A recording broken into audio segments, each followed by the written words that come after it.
샬롬. 오늘 하루도 여러분 믿음, 소망, 사랑 이 세 가지가 항상 여러분과 함께 하시고 그 가운데에서 여러분 무엇보다도 하나님의 사랑이 여러분의 삶 속에 충만히 나타나시기를 바랍니다. 오늘은 에레미야서 3장 1절로 25절의 말씀을 가지고 진정한 사랑이 무엇인가 라는 주제로 우리가 말씀을 나눠봅니다. 본문 19절을 읽어보면 하나님은 이스라엘을 깊이 믿고 기다리셨습니다. 하지만 본문 전체에서 말하고 있듯이 배신하고 반항하는 모습이 일관되게 나옵니다. 깊이 신뢰하고 기다려주는 것, 그것이 곧 진정한 사랑 아니겠습니까? 바로 우리 하나님의 사랑입니다. 하지만 사랑에 대한 반응은 각기 다릅니다. 우리는 본장을 읽고 묵상하면서 우리를 깊이 믿어주고 기다려주시는 하나님의 진정한 사랑에 대해 어떻게 우리가 반응하며 어떻게 살아왔는지를 한번 돌아보는 시간이 되시기를 바랍니다. 본문 1절로 5절까지의 내용을 우리가 살펴봅니다.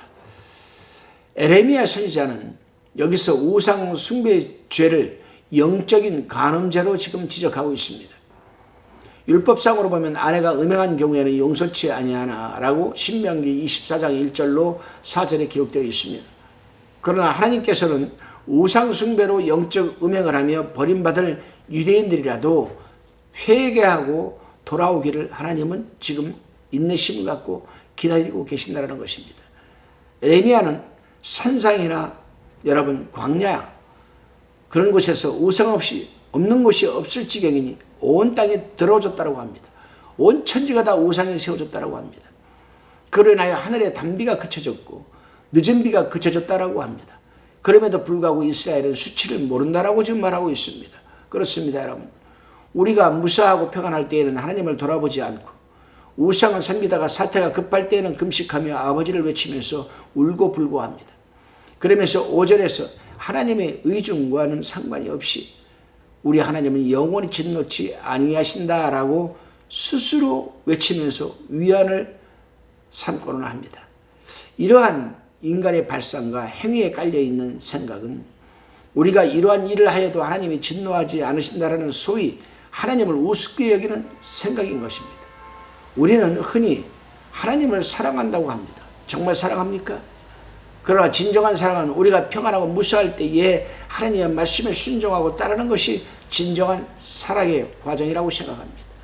다시금 본문 6절로 11절까지를 살펴봅니다. 남들이 우상숭배죄 때문에 징계받는 것을 뻔히 보면서도 오히려 자기는 경성하지 않는 것은 더욱 나쁜 죄입니다. 곧 요시야 왕 때에 북쪽 이스라엘이 배역하고 우상 숭배 죄를 범하여 회개치 않는 사실을 남쪽 유다가 나라가 잘 알고 있었습니다. 또 필경 이스라엘이 징계받아서 아수르에게 멸망당할 사실을 그는 보면서도 유다 자신은 회개치 않고 계속하여 우상을 섬기고 있었으니 그것이 큰 죄악이라고 지금 에레미야는 말하고 있습니다. 그래요, 여러분. 북쪽 이스라엘이 하나님을 배역하고 우상의 죄를 섬기다가 또 우상의 죄를 만들어 가다가 여러분 아수르에게 멸망나고 말았습니다. 또 당하는 것을 유다 백성들이 봤습니다.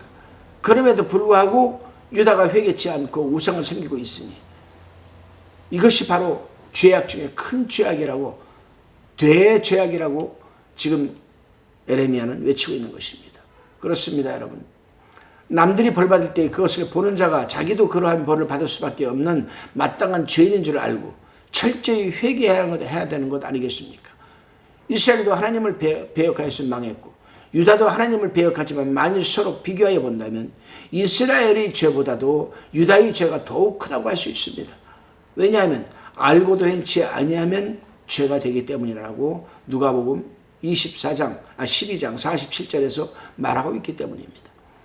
다시금 본문 12절로 19절까지를 살펴봅니다. 북이스라엘에게 돌아오라는 말씀은 두 번 선포된 소망의 말씀입니다. 12절에 14절에 기록되어 있습니다. 죄인들에게 돌아오라 하시면 역겨운 소리이지만 실은 사랑과 여러분 소망의 말씀입니다. 그러므로 두려워하지 말고 우리는 돌아와야 합니다. 우리가 성경을 읽다가 나를 책망하는 말씀이 감동되면은 여러분 그 말씀을 우리가 읽고 흘려버릴 것이 아니라 그 말씀대로 우리는 순종을 해야 됩니다. 그래야 우리에게 하나님의 사랑과 소망이 충만한 그러한 삶이 될 것입니다. 그렇습니다, 여러분. 비록 우리가 죄를 짓고 계명을 범하고 오사가 생겼을지라도 하나님 품으로 돌아와야만 합니다. 돌아온다는 것은 회개하는 것입니다. 오직 그 길만이 살 길입니다. 하나님은 회개하는 자를 사랑하신다라고 약속하셨기 때문입니다. 잠언서 28장 13절에 기록되어 있습니다. 다시금 본문 20절로 25절까지를 살펴봅니다. 하나님께서는 이스라엘을 지극히 사랑하였으나 그들은 배반하다가 보소서 우리가 주께 왔사오니 주는 우리 하나님 여호와시라. 이스라엘의 구원은 진실로 우리 하나님 여호와께 있나다라고 지금 고백하고 있습니다. 우리는 하나님을 믿고 사랑하면서도 하나님의 말씀에는 순종하지를 않으려고 합니다. 아니, 순종하지 않습니다. 하나님의 말씀보다는 우리 지식, 지혜, 살아온 삶의 경험, 기술, 가지고 있는 것, 그러한 것들이 우리의 신앙을 지배하는 것을 우리는 종종 볼 수가 있습니다. 그러나 분명한 것은 하나님의 말씀을 순종치 않는 것은 하나님의 권위를 무시하는 죄악이라는 것을 우리는 알아야만 합니다. 오늘도 하나님의 말씀에 순종하는 여러분 하루가 여러분의 삶에 나타나시기를 주님의 이름으로 기도합니다. 기도드리시겠습니다. 주님, 오늘도 나의 지식과 지혜, 살아온 삶의 경험과 기술, 그 모든 것을 내려놓고 하나님 말씀에 순종하며 따르는 하루가 되게 하여 주옵소서. 감사드리오며 예수님의 이름으로 기도드리옵나이다.